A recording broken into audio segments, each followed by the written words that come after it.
ರೇಣುಕಾಸ್ವಾಮಿ ಕೊಲೆ ಕೇಸಲ್ಲಿ breaking update ಬರ್ತಾ ಇದೆ. 10 ಜನರ ಬಂಧನ ಆಗಿದೆ.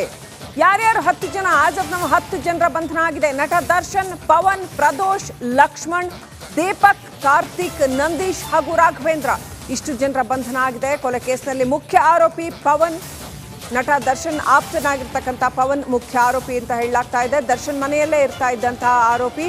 ಪವಿತ್ರ ಮತ್ತು ದರ್ಶನ್ ಇಬ್ಬರಿಗೂ ಈ ಪವನ್ ಆಪ್ತ ಅಂತ ಹೇಳಲಾಗ್ತಾ ಇದೆ. ರೇಣುಕಾಸ್ವಾಮಿ ಕಿಡ್ನಾಪ್ ಐಡಿಯಾ ಕೊಟ್ಟಿದ್ದೆ ಈ ವ್ಯಕ್ತಿ ಪವನ್ ಅಂತ ಹೇಳಲಾಗ್ತಾ ಇದೆ. ಒಟ್ಟು 10 ಜನ ಅರೆಸ್ಟ್ ಆಗಿದ್ದಾರೆ. ಅದರಲ್ಲಿ ಈ ಪವನ್ ಅನ್ನುವಂಥ ವ್ಯಕ್ತಿ ಪ್ರಮುಖ ಆರೋಪಿ ಅಂತ ಹೇಳಲಾಗ್ತಾ ಇದೆ.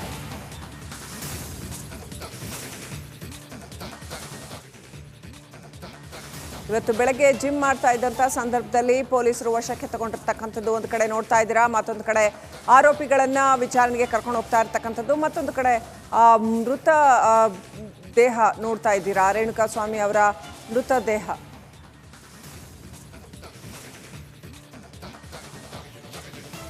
ಅಪ್ಡೇಟ್ ಪಡ್ಕೊಳ್ಳೋಣ. ಪ್ರತಿನಿಧಿ ಮಾದೇಶ್ ಕನೆಕ್ಟ್ ಆಗಿದ್ದಾರೆ. ಮಾದೇಶ್, ಕ್ಷಣಕ್ಕೂ ಕೂಡ ಸಾಕಷ್ಟು ಬೆಳವಣಿಗೆಗಳಾಗ್ತಾ ಇದೆ. ಈಗ 10 ಜನರನ್ನ ಅರೆಸ್ಟ್ ಮಾಡಲಾಗ್ತಾ ಇದೆ ಅಂತ ಇಡೀ ಪ್ರಕರಣ ಒಂದು ರಾಕ್ಷಸಿ ರೀತಿನಲ್ಲಿ ನಡೆದಿರೋದು ಕಂಡು ಬರ್ತಾ ಇದೆ. ಏನೆಲ್ಲ ಆಗಿದೆ ನಿಮ್ಮ ಹತ್ರ ಈ ಕ್ಷಣ? ಏನೆಲ್ಲ ಅಪ್ಡೇಟ್ ಇದೆ ಮಾದೇಶ್?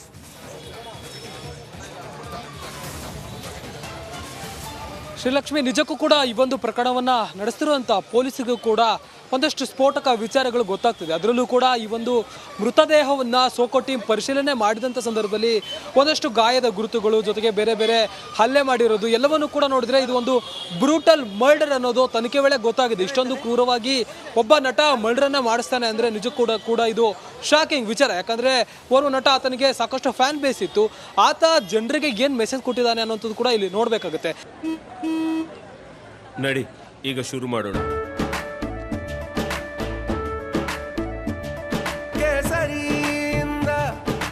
ಮನೋಲ್ಲಾಸ ಮನಸ್ಸು ಮತ್ತೇರಿ ಕುಣಿದಾಡಿದೆ ನೋಡು, ಮನಸ್ಸು ಮತ್ತೇರಿ ಕುಣಿದಾಡಿದೆ ನೋಡು. ಕ್ಷಣವೂ ಆಚರಿಸಿ ಕೇಸರಿ ಹಬ್ಬ. ವಿಮಲ್ ಬಾಯಲ್ಲಿ ಹೇಳಿ ಕೇಸರಿ. ಈಗಾಗಲೇ ತನಿಖೆ ನಡೆಸಿರುವಂಥ ಪೊಲೀಸರು 10 ಜನರನ್ನು ಕೂಡ ಅರೆಸ್ಟ್ ಮಾಡಿ ತೀವ್ರ ವಿಚಾರಣೆ ಮಾಡುವಂಥ ಕೆಲಸನ ಮಾಡ್ತಿದ್ದಾರೆ. ಅಲ್ಲಿ ಒಂದಷ್ಟು ವಿಚಾರಗಳು ಪತ್ತೆಯಾಗಿದೆ.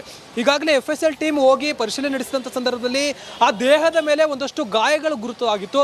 ಜೊತೆಗೆ ಕಬ್ಬಿಣವನ್ನು ಸುಟ್ಟು ಆ ದೇಹದ ಮೇಲೆ ಬರೆ ಹಾಕಿರುವಂಥ ವಿಚಾರಗಳು ಕೂಡ ಗೊತ್ತಾಗಿದೆ. ಜೊತೆಗೆ ಆತನ ಗುಪ್ತಾಂಗಕ್ಕೆ ಗಂಭೀರವಾಗಿ ಹಲ್ಲೆ ಮಾಡಿದ್ದು ಕೂಡ ಗೊತ್ತಾಗಿದೆ. ಜೊತೆಗೆ ಈಗಾಗಲೇ ಈ ಒಂದು ಪ್ರಕರಣದಲ್ಲಿ ಯಾರ್ಯಾರು ಏನೆಲ್ಲ ಮಾಡಿದ್ರು, ಯಾವ್ಯಾವ ಆರೋಪಿ ಅದು ಏನು ಪಾತ್ರ ಅನ್ನೋದಕ್ಕೆ ಸಂಬಂಧಪಟ್ಟಂತೆ ಪೊಲೀಸರು ಕೂಡ ಒಂದಷ್ಟು ತನಿಖೆ ನಡೆಸಿದ್ದಾರೆ. ಅದರಲ್ಲಿ ಪವನ್ ಅನ್ನುವಂಥ ಆರೋಪಿ ಇಲ್ಲಿ ಮುಖ್ಯವಾಗಿ ಕಾಣಿಸ್ಕೊಂಡಿದ್ದಾನೆ. ಅಂದರೆ ಈತನ ಪಾತ್ರ ಏನಂತಂದ್ರೆ, ಈತ ದರ್ಶನ್ ಮತ್ತು ಪವಿತ್ರಗೂ ಕೂಡ ತುಂಬಾ ಅತ್ಯಾಪ್ತನಾಗಿರ್ತಾನೆ. ಯಾವಾಗಲೂ ಕೂಡ ದರ್ಶನ್ ಮನೇಲಿ ಇರ್ತಾನೆ. ಯಾವಾಗ ಪವಿತ್ರ ಗೌಡಗೆ ಒಂದು ರೇಣುಕಾಸ್ವಾಮಿ ಮೆಸೇಜ್ ಮಾಡಿದನಂತೆ ಗೊತ್ತಾಗುತ್ತೆ. ಆ ಒಂದು ವಿಚಾರಕ್ಕೆ ಸಂಬಂಧಪಟ್ಟಂತೆ ಎಲ್ಲರೂ ಕೂಡ ಡಿಸ್ಕಷನ್ ಮಾಡ್ತಾರೆ. ಈ ವೇಳೆ ಆ ವ್ಯಕ್ತಿಯನ್ನ ಕಿಡ್ನಾಪ್ ಮಾಡಿ ಕರ್ಕೊಂಡು ಬರೋದಕ್ಕೆ ಈ ಪವನೇ ಪ್ಲಾನ್ ಕೊಟ್ಟಿದ್ದ ಅನ್ನುವಂಥದ್ದು ತನಿಖೆ ವೇಳೆ ಗೊತ್ತಾಗಿದೆ.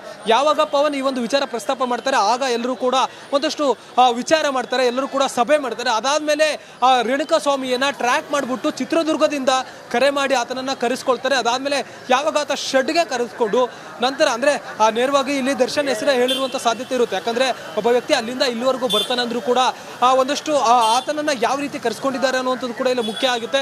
ಒಂದು ಬೆದರಿಕೆ ಹಾಕಿ ಕರೆಸ್ಕೊಂಡಿರ್ಬೋದು, ಇಲ್ಲ ಈಗಾಗಲೇ ಕಿಡ್ನಾಪ್ ಮಾಡಿ ಕೊಲೆ ಮಾಡಿರುವಂತಹ ಪ್ರಕರಣಕ್ಕೆ ಸಂಬಂಧಪಟ್ಟಂತೆ ಒಂದಷ್ಟು ಸೆಕ್ಷನ್ಗಳನ್ನು ಕೂಡ ಪೊಲೀಸರು ಆಡ್ ಮಾಡುವಂತ ಕೆಲಸಕ್ಕೆ ಮುಂದಾಗಿದ್ದಾರೆ. ಆ ಒಂದು ವೇಳೆಯಲ್ಲಿ ಥ್ಯಾಂಕ್ ಯು ಮಾದೇಶ್ ಡೀಟೇಲ್ಸ್ಗಾಗಿ.